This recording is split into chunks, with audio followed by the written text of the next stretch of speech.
নেপাল যাওয়ার পথে পানি ট্যাঙ্কিতে আফগান যুবক গ্রেফতার, উদ্ধার জাল ভারতীয় নথি।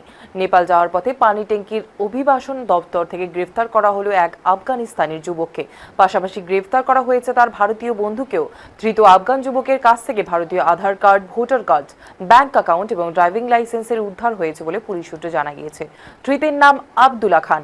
পুলিশ সূত্রে খবর, দীর্ঘদিন ধরে ভারতে থাকার সুবাদে টাকার বিনিময়ে জাল ভারতীয় নথি তৈরি করেছিল সে।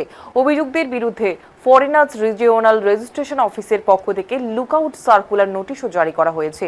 জানা গিয়েছে, হাওড়ার শিবপুর এলাকায় থাকতো আব্দুল্লাহ খান। তার সঙ্গে থাকতো ভারতীয় বন্ধু শঙ্কর বণিক।